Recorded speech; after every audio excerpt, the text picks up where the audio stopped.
लक्ष्य और सफलता का आकर्षण। महात्मा गौतम बुद्ध एक बार अपने शिष्यों के साथ भ्रमण पर थे। एक गांव से गुजरते समय वे और उनके शिष्य एक वृक्ष के नीचे विश्राम करने लगे। उस समय एक युवा व्यक्ति, जो बुद्ध के प्रवचनों से काफी प्रभावित था, उनके पास आया और बोला, हे महात्मा, मैं अपने जीवन में बहुत सारी चीजें प्राप्त करना चाहता हूँ। मैं सफल होना चाहता हूँ, धन, प्रेम और शांति चाहता हूँ। कृपया मुझे बताएं कि मैं यह सब कैसे प्राप्त कर सकता हूँ। महात्मा गौतम बुद्ध मुस्कुराए और उसे ध्यान से देखा। फिर महात्मा गौतम बुद्ध पूछा, क्या तुम वास्तव में इन सब चीजों को प्राप्त करना चाहते हो? युवक ने तुरंत उत्तर दिया, हाँ महात्मा, मैं इन्हें वास्तव में प्राप्त करना चाहता हूँ। महात्मा गौतम बुद्ध ने एक छोटे से बीज को उठाया और युवक से कहा, देखो, यह एक बीज है। क्या तुम्हें पता है कि इस छोटे से बीज में एक विशाल वृक्ष बनने की क्षमता है? युवक ने उत्तर दिया, हाँ महात्मा, मैं जानता हूँ। महात्मा गौतम बुद्ध ने फिर कहा, यह बीज तभी एक वृक्ष बन सकता है जब इसे सही प्रकार की मिट्टी, पानी और धूप मिले। इसी प्रकार तुम्हारी इच्छाएं भी तभी पूरी हो सकती हैं जब तुम उन्हें सही वातावरण में विकसित होने का अवसर दो। युवक ने थोड़ा संदेहपूर्वक पूछा, महात्मा, इसका क्या मतलब है? महात्मा गौतम बुद्ध ने समझाते हुए कहा, आकर्षण का नियम यही है कि तुम जो सोचते हो, जो मानते हो और जो महसूस करते हो, वही तुम्हारे जीवन में आकर्षित होता है। यदि तुम सकारात्मक विचारों के साथ अपने लक्ष्यों पर ध्यान केंद्रित करते हो, तो वे तुम्हारे जीवन में प्रकट होंगे। लेकिन यदि तुम संदेह, भय और नकारात्मकता से घिरे रहते हो, तो तुम वही अनुभव करोगे। महात्मा गौतम बुद्ध ने अपनी बात को स्पष्ट करने के लिए एक उदाहरण दिया। उन्होंने कहा, मान लो, एक किसान अपने खेत में अच्छे बीज बोता है और उसकी ठीक से देखभाल करता है। उसे विश्वास होता है कि बीज अवश्य अंकुरित होंगे और अच्छी फसल देंगे। दूसरी ओर, यदि वही किसान बीज बोने के बाद उनकी देखभाल नहीं करता या यह सोचता है कि शायद फसल खराब हो जाएगी, तो उसके खेत में अच्छी फसल कैसे हो सकती है? युवक ने धीरे धीरे इस बात को समझा और पूछा, तो हे महात्मा, मुझे क्या करना चाहिए? महात्मा गौतम बुद्ध ने उत्तर दिया, सबसे पहले तुम्हें अपने मन को सकारात्मक विचारों से भरना होगा। तुम्हें यह विश्वास करना होगा कि तुम्हारी इच्छाएं पूरी होंगी। दूसरा, तुम्हें उन चीजों पर ध्यान केंद्रित करना होगा जो तुम्हारे लक्ष्य को पाने में मदद करें। और तीसरा, तुम्हें धैर्य रखना होगा और अपने प्रयासों को लगातार जारी रखना होगा। याद रखना, जैसे एक बीज को वृक्ष बनने में वक्त लगता है, वैसे ही तुम्हारी इच्छाओं को भी वक्त लगेगा। युवक ने महात्मा गौतम बुद्ध की बातों को समझा और उन्हें प्रणाम कर अपने घर लौट गया। उसने महात्मा गौतम बुद्ध की सलाह के अनुसार अपने जीवन में सकारात्मकता और विश्वास को जगह दी। धीरे धीरे उसने अनुभव किया कि उसकी इच्छाएं पूरी हो रही हैं और उसका जीवन सुखमय हो रहा है। महात्मा गौतम बुद्ध की शिक्षा। आकर्षण का नियम हमारे विचारों, विश्वास और भावनाओं पर निर्भर करता है। जो हम सोचते हैं, महसूस करते हैं और मानते हैं, वही हमारे जीवन में आकर्षित होता है। सकारात्मक विचारों और विश्वास के साथ हम अपने जीवन में वे सभी चीजें प्राप्त कर सकते हैं जो हम चाहते हैं। हमें अपने विचारों और भावनाओं को सकारात्मक बनाए रखना चाहिए, अपने लक्ष्यों पर ध्यान केंद्रित करना चाहिए और धैर्य रखना चाहिए। यही आकर्षण का नियम है और यही सफलता का रहस्य भी। महात्मा गौतम बुद्ध के इन उपदेशों को अपने जीवन में अपनाकर हम न केवल अपनी इच्छाओं को पूरा कर सकते हैं, बल्कि एक सुखी और संतोषजनक जीवन भी जी सकते हैं। महात्मा गौतम बुद्ध के समय से लेकर आज तक उनके उपदेश और शिक्षाएं हमें प्रेरित करती रही हैं। आकर्षण का नियम एक ऐसा सिद्धांत है जिसे हम सभी अपने जीवन में लागू कर सकते हैं। जब हम अपने मन को सकारात्मक विचारों से भरते हैं, विश्वास और धैर्य के साथ अपने लक्ष्य की ओर बढ़ते हैं, तो हम निश्चित रूप से उन सभी चीजों को प्राप्त कर सकते हैं जो हम अपने जीवन में चाहते हैं। महात्मा गौतम बुद्ध ने अपने जीवन से और अपने उपदेशों से हमें यह सिखाया है कि सही मार्ग पर चलते हुए, सही विचारों और विश्वास के साथ हम अपने जीवन को सफल और संतोषजनक बना सकते हैं। आकर्षण का नियम सिर्फ एक सिद्धांत नहीं है, बल्कि यह हमारे जीवन का एक महत्वपूर्ण हिस्सा है जो हमें सफलता, खुशी और शांति की ओर ले जाता है। असली दुख क्या है? प्राचीन भारत के किसी गांव में एक औरत किसा गौतमी अपने पति और पुत्र के साथ रहती थी। उसका जीवन खुशहाल था और उसका पुत्र उसकी आंखों का तारा था। लेकिन एक दिन अचानक उसका पुत्र बीमार हो गया और उसकी मृत्यु हो गई। किसा गौतमी का जीवन इस दुखद घटना से पूरी तरह से बदल गया। अपने पुत्र की मृत्यु से किसा गौतमी को बहुत गहरा सदमा लगा।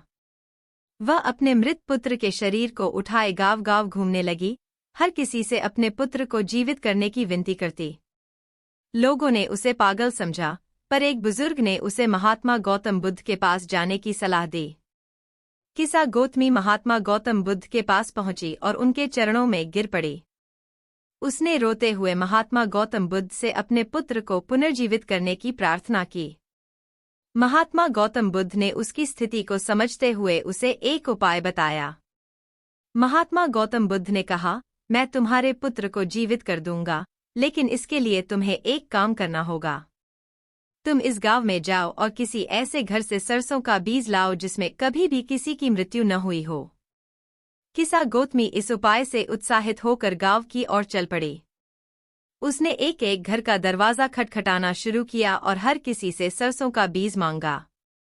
लोग उसे सरसों का बीज देने को तैयार थे, लेकिन जब वह पूछती कि क्या इस घर में कभी किसी की मृत्यु नहीं हुई, तो हर बार उसे यही जवाब मिलता कि किसी न किसी ने अपने परिवार में, किसी ने माँ, किसी ने पिता, किसी ने भाई को खोया है। गांव भर में घूमते हुए किसा गौतमी को समझ आया कि दुख और मृत्यु जीवन का अनिवार्य हिस्सा है।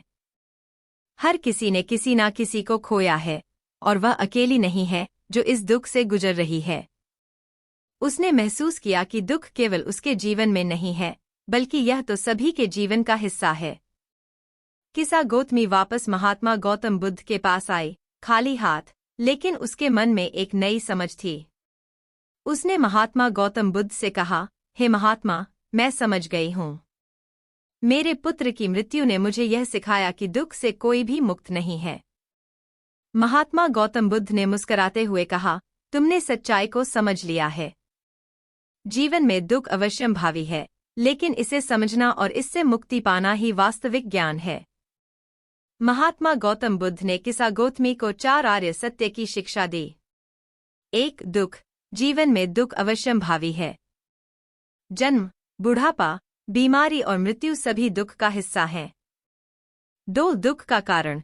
दुख का मुख्य कारण लालच और इच्छा है। हमारी इच्छाएं और हमारी असंतुष्ट मनोदशा हमें दुखी करती हैं। 3. दुख का निवारण। दुख का निवारण संभव है। जब हम अपनी इच्छाओं और लालच को त्याग देते हैं, तब हम दुख से मुक्त हो सकते हैं। 4. दुख के निवारण का मार्ग। दुख से मुक्ति पाने का मार्ग अष्टांग मार्ग है, जो सही दृष्टि, सही संकल्प, सही वाणी, सही कर्म, सही आजीविका, सही प्रयास, सही स्मृति और सही ध्यान का मार्ग है। इन शिक्षाओं को समझकर किसा गौतमी ने अपना जीवन बदल दिया। उसने महात्मा गौतम बुद्ध के अष्टांग मार्ग का अनुसरण करना शुरू किया और ध्यान और साधना में अपना जीवन बिताने का निर्णय लिया।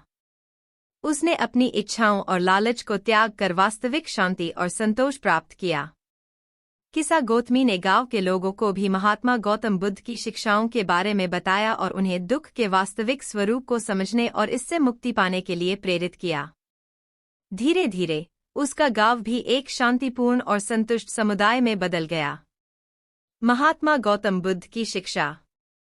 दुख जीवन का अभिन्न हिस्सा है और इससे कोई बच नहीं सकता।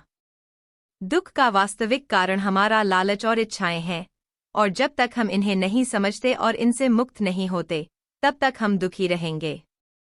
महात्मा गौतम बुद्ध ने हमें सिखाया कि दुख से मुक्ति पाने का मार्ग अष्टांग मार्ग है।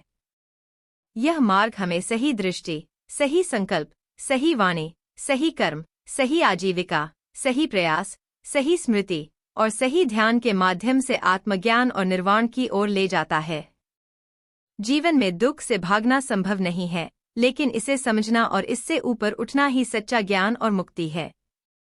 किसा गौतमी की यात्रा और उसकी समझ हमें यह सिखाती है कि दुख केवल हमारे जीवन का हिस्सा नहीं है, बल्कि यह सभी के जीवन का एक सामान्य हिस्सा है, और इसे समझकर ही हम वास्तविक शांति और संतोष प्राप्त कर सकते हैं। धर्म और सत्य की राह में धैर्य और समर्पण। महात्मा गौतम बुद्ध को एक सभा में प्रवचन देना था। जब समय हुआ तो बुद्ध सभा में आए, लेकिन बिना कुछ कहे वापस लौट गए। उस समय सभा में लगभग 150 लोग उपस्थित थे।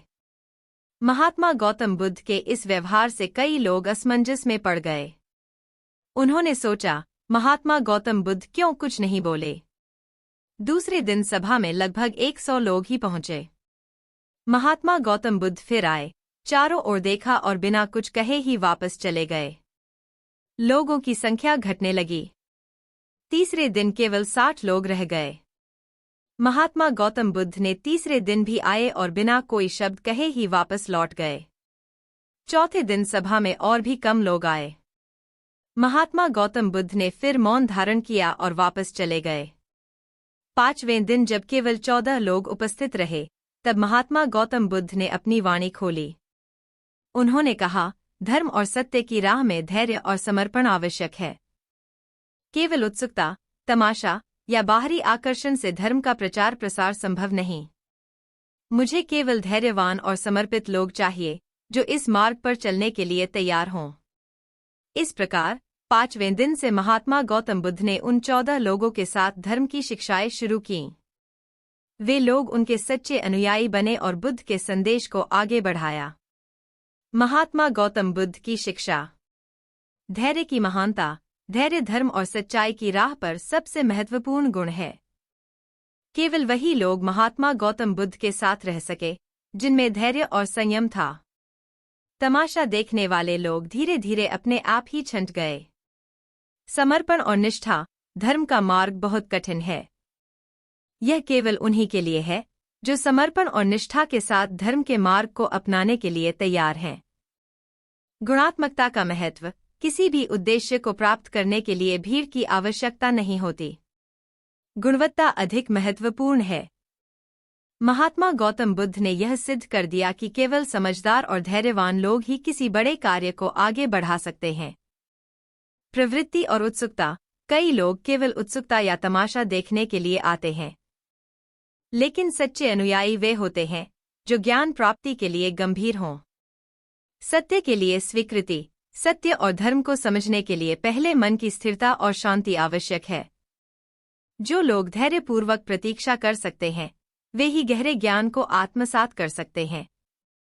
हर समय उदास रहने वाले लोग। एक छोटे से गांव में एक लड़का रहता था। वह लड़का हर समय उदास और निराश रहता था। उसे लगता था कि उसके जीवन में कुछ भी अच्छा नहीं हो रहा। चाहे मौसम कितना भी अच्छा हो, चाहे लोग कितने भी खुश हों, वह लड़का हमेशा अपने मन में कोई न कोई परेशानी ढूंढ ही लेता था। उसका चेहरा हमेशा भारी और उसके शब्द हमेशा उदासी से भरे होते थे। गांव के लोग उसे समझाने की कोशिश करते, लेकिन उसका जवाब हमेशा एक ही होता, मेरे जीवन में खुशी की कोई जगह नहीं है। उस लड़के का परिवार भी उसकी इस उदासी से परेशान था। उसकी माँ उसे हिम्मत देती, उसके पिता उसे समझाते, लेकिन वह अपनी निराशा से बाहर नहीं निकल पाता था। उसे लगता था कि संसार में सिर्फ दुख, संघर्ष और पीड़ा ही है। एक दिन गांव में महात्मा गौतम बुद्ध आए। गांव वाले महात्मा गौतम बुद्ध का बहुत आदर करते थे। उन्होंने सुना था कि महात्मा गौतम बुद्ध लोगों के जीवन की समस्याओं को हल करने में मदद करता है। उस लड़के की मां ने उसे महात्मा गौतम बुद्ध के पास भेजने का फैसला किया। पहले तो वह लड़का मना करता रहा, लेकिन आखिरकार अपनी मां के आग्रह पर वह महात्मा गौतम बुद्ध के पास गया। महात्मा गौतम बुद्ध ने उस लड़के की बातों को ध्यान से सुना और फिर उसे एक विशेष काम दिया। उन्होंने लड़के से कहा, तुम्हें गांव के हर व्यक्ति से मिलकर उनकी एक एक समस्या सुननी होगी। लेकिन ध्यान रहे, जो व्यक्ति जीवन में कभी उदास नहीं हुआ हो, उसके पास ही तुम रुक सकते हो। उस लड़के को यह काम अजीब लगा, लेकिन वह लड़का महात्मा गौतम बुद्ध का आदेश मानकर गांव में निकला। उसने सबसे पहले अपने एक मित्र से बात की, जो हमेशा खुश दिखता था। उसके मित्र ने उसे अपनी परेशानियां सुनाई, परिवार की आर्थिक तंगी, छोटी छोटी घरेलू समस्याएं और अपने भविष्य की चिंताएं।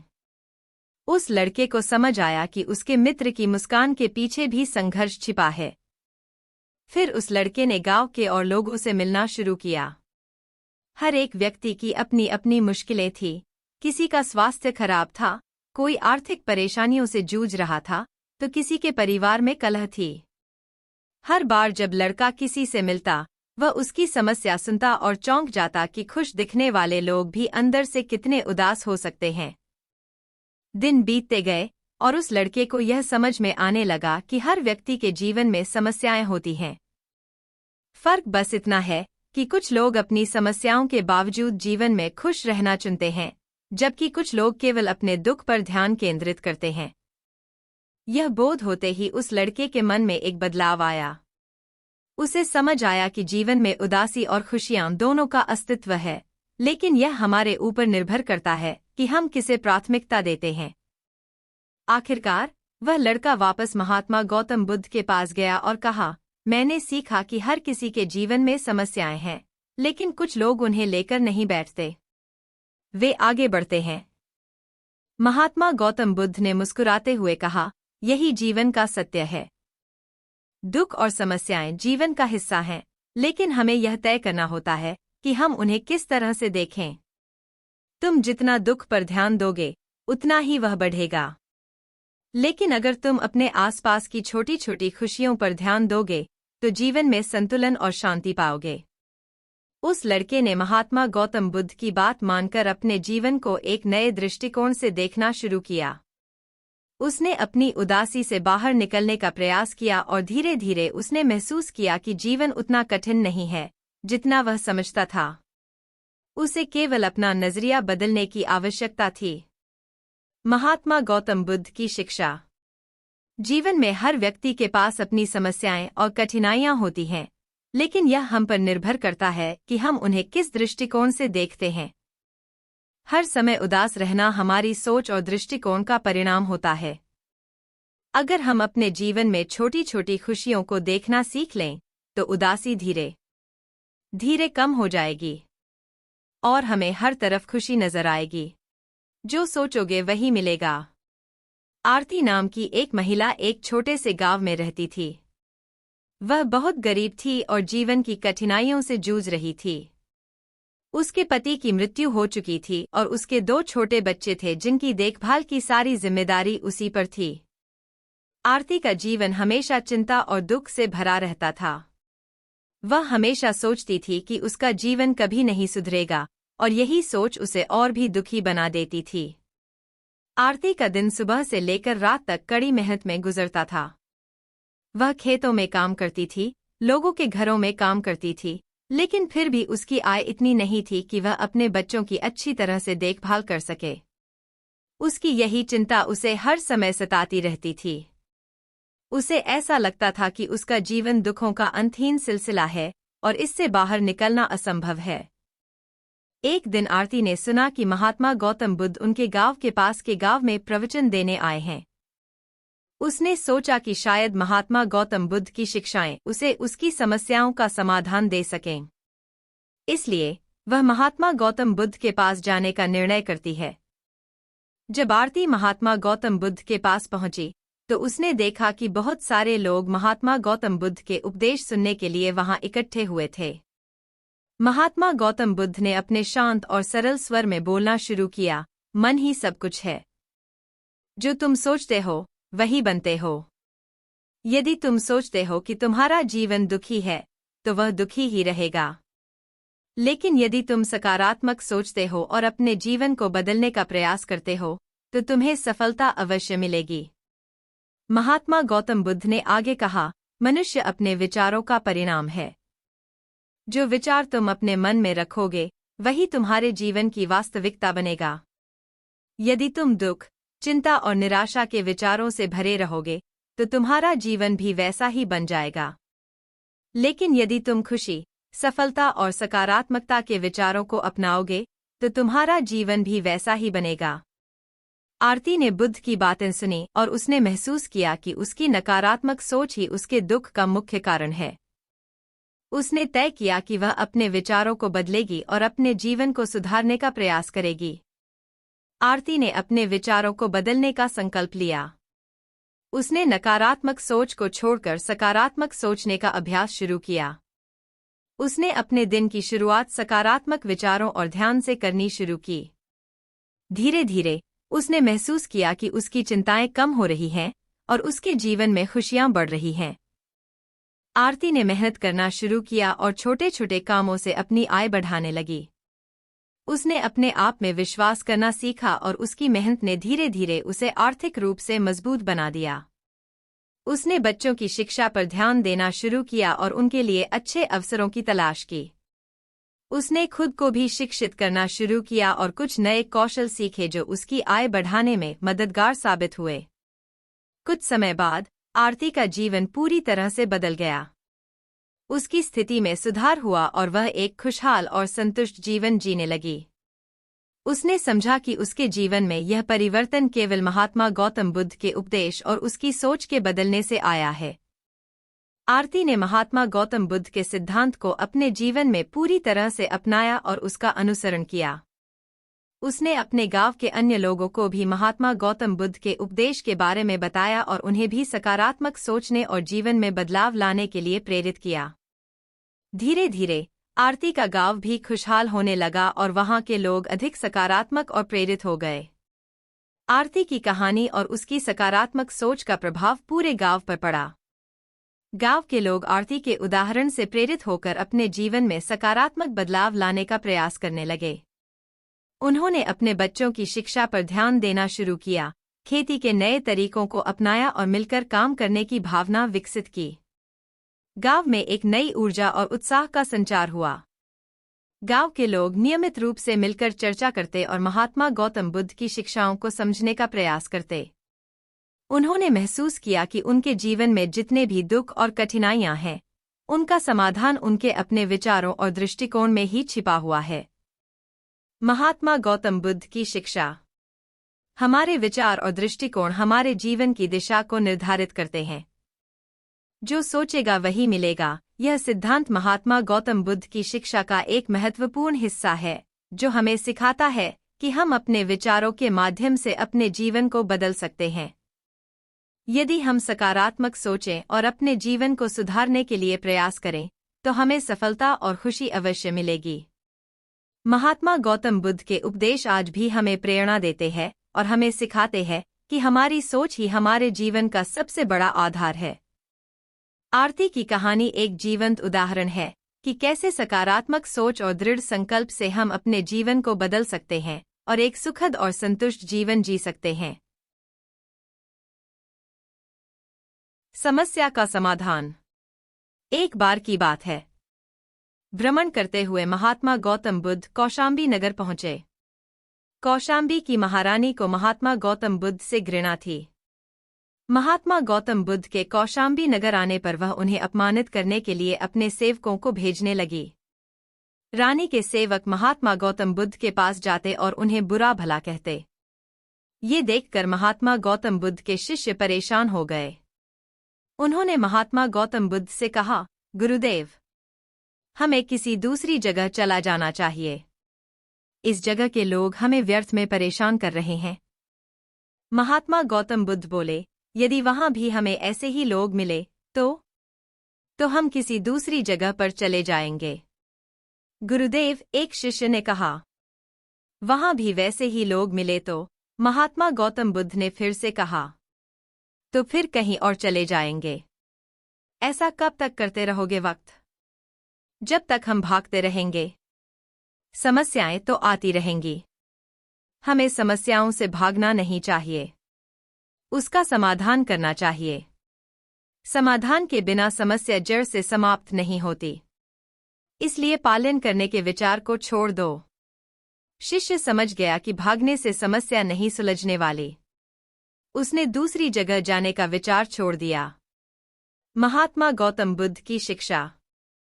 समस्या आने पर उसका सामना करें और उसे जड़ से उखाड़ फेंके, ना कि उसे पीछा छुड़ाने की कोशिश करें। सफलता कदम चुमेगी। एक बार की बात है, महात्मा गौतम बुद्ध अपने शिष्य आनंद के साथ एक गांव में प्रवचन देने जा रहे थे। रास्ते में चलते हुए वे एक गांव से गुजरे। रास्ते में चलते हुए आनंद को प्यास लगी थी। उन्होंने रास्ते में जाते हुए एक व्यक्ति से पानी मांगा। व्यक्ति ने बताया कि इस गांव में पानी की समस्या है। लोगों को पानी लेने गांव के बाहर जंगल में बहती नदी पर जाना पड़ता है। वह स्वयं भी पानी लेने नदी पर ही जा रहा है। आनंद आश्चर्यचकित रह गए कि इतने बड़े गांव में पानी का एक भी स्रोत नहीं। तभी उसकी दृष्टि जमीन पर जगह जगह किए गड्ढों पर पड़ी और आनंद को और अधिक आश्चर्य हुआ। आनंद ने महात्मा गौतम बुद्ध से पूछा, गुरुदेव, इस गांव में जगह जगह गड्ढे क्यों खुदे हुए हैं?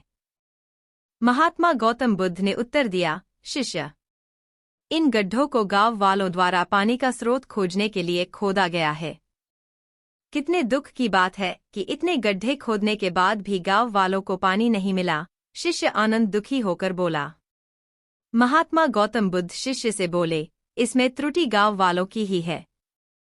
उनकी क्या त्रुटि गुरुदेव? उन्होंने इतने श्रम से ढेर सारे गड्ढे तो खोदे, अब पानी न मिल पाना तो उनका दुर्भाग्य है। महात्मा गौतम बुद्ध बोले, आनंद, इन गड्ढों को ध्यान से देखो। ये गड्ढे पूरी गहराई तक खोदे ही नहीं गए हैं। गांव वालों ने कुछ दूर तक खुदाई की, परंतु पानी न निकलता देखकर अपना धैर्य खो दिया और इस गड्ढे को छोड़कर दूसरा गड्ढा खोदने लगे। इसी तरह धैर्य खोकर उन्होंने कई गड्ढे खोद डाले। यदि उन्होंने धैर्य रखकर एक ही गड्ढे पर पूरा ध्यान केंद्रित कर खुदाई की होती तो अवश्य पानी निकल आता। एक दिशा में किए गए पूर्ण केंद्रित प्रयास से अनेक छोटे छोटे प्रयासों की तुलना में सफलता प्राप्ति की संभावना कहीं अधिक होती है। महात्मा गौतम बुद्ध की शिक्षा। जीवन में सफलता प्राप्त करनी है तो लक्ष्य पर ध्यान केंद्रित कर सही दिशा में प्रयास करें। प्रारंभिक परिणाम न मिलने पर धैर्य न खोए, लगातार प्रयास करें। सफलता आपके कदम चुमेगी। श्रद्धा और खुद पर विश्वास। बात उस समय की है जब महात्मा गौतम बुद्ध श्रावस्ती के जेतवन विहार में ठहरे हुए थे। यहाँ पर बहुत से लोग महात्मा गौतम बुद्ध के उपदेश सुनने आते थे। उसी समय श्रावस्ती के एक संपन्न परिवार की एक औरत, जिसका नाम अनुप्रिया था, महात्मा गौतम बुद्ध के उपदेशों से अत्यधिक प्रभावित थी। अनुप्रिया के जीवन में समृद्धि थी, लेकिन फिर भी एक खालीपन एहसास उसे सदैव परेशान करता था। उसकी यह बेचैनी उसे महात्मा गौतम बुद्ध के पास ले आई थी, जहां उसने शांति और समाधान की खोज की। अनुप्रिया ने जब महात्मा गौतम बुद्ध के उपदेश सुने तो उसका जीवन बदल गया। उसने अपनी पूरी संपत्ति और सांसारिक मोह छोड़कर साध्वी बनने का निर्णय लिया। उसने अपने परिवार और समाज की परवाह किए बिना महात्मा गौतम बुद्ध के मार्ग पर चलने की ठान ली। महात्मा गौतम बुद्ध के प्रति उसकी श्रद्धा इतनी गहरी थी कि उसने अपने सभी सांसारिक सुखों को त्याग दिया और एक साध्वी का कठिन जीवन अपनाया। अनुप्रिया अब महात्मा गौतम बुद्ध की शिष्या थी और पूरी निष्ठा के साथ धर्म का पालन करती थी। लेकिन जीवन में हर किसी की श्रद्धा की परीक्षा होती है। एक दिन एक धनी व्यापारी, जो अनुप्रिया के परिवार का करीबी मित्र था, उसके पास आया। उसने अनुप्रिया से कहा, तुमने सब कुछ छोड़ दिया, लेकिन क्या तुम्हें इस मार्ग पर चलकर सच्चा सुख मिला है? तुम्हारे पास धन था, मान सम्मान था, लेकिन अब तुम एक साध्वी हो। क्या यह जीवन वास्तव में इतना महान है? अनुप्रिया इस सवाल पर कुछ पल के लिए रुकी, लेकिन उसकी श्रद्धा अडिग थी। उसने उत्तर दिया, जो सुख मुझे इस मार्ग पर मिला है वह किसी भी सांसारिक संपत्ति से बड़ा है। धन और सुख अस्थायी हैं, लेकिन महात्मा गौतम बुद्ध के मार्ग में जो शांति है वह स्थायी है। मेरे लिए यह जीवन सबसे महान है। लेकिन व्यापारी ने उसकी बातों को अनसुना करते हुए उसे वापस लौटने के लिए मजबूर करना चाहा। वह कहता रहा, तुम्हारे पास अभी भी मौका है। अपने पुराने जीवन में लौट आओ। तुम इतनी युवावस्था में हो, इस कठिन जीवन को क्यों चुन रही हो? अनुप्रिया अब भी शांत थी। वह जानती थी कि श्रद्धा केवल शब्दों में नहीं होती, उसे जीवन में उतारना होता है। उसके लिए महात्मा गौतम बुद्ध के उपदेशों पर अडिग रहना ही सबसे बड़ी परीक्षा थी। उसने सरलता से कहा, श्रद्धा का अर्थ है पूर्ण समर्पण। जब मन पूरी तरह से शुद्ध और शांत होता है, तभी सच्चे धर्म का अनुसरण किया जा सकता है। मैं उस मार्ग पर हूँ जहाँ सच्ची शांति मिलती है। इस घटना के कुछ दिन बाद अनुप्रिया महात्मा गौतम बुद्ध के पास पहुंची और उन्हें अपनी श्रद्धा की परीक्षा के बारे में बताया। उसने कहा, गुरुदेव, मैंने आपके उपदेशों का पालन करते हुए सब कुछ त्याग दिया है, लेकिन फिर भी लोग मुझे मेरे निर्णय पर सवाल उठाते हैं। कभी कभी मैं सोचती हूँ, क्या मेरी श्रद्धा सचमुच इतनी मजबूत है? महात्मा गौतम बुद्ध मुस्कुराए और बोले, अनुप्रिया, सच्ची श्रद्धा कभी बाहरी आलोचनाओं से विचलित नहीं होती। यह भीतर की यात्रा है। जब तक तुम्हारा मन स्वार्थ, भय और संशय से मुक्त नहीं होगा, तब तक श्रद्धा पूर्ण नहीं हो सकती।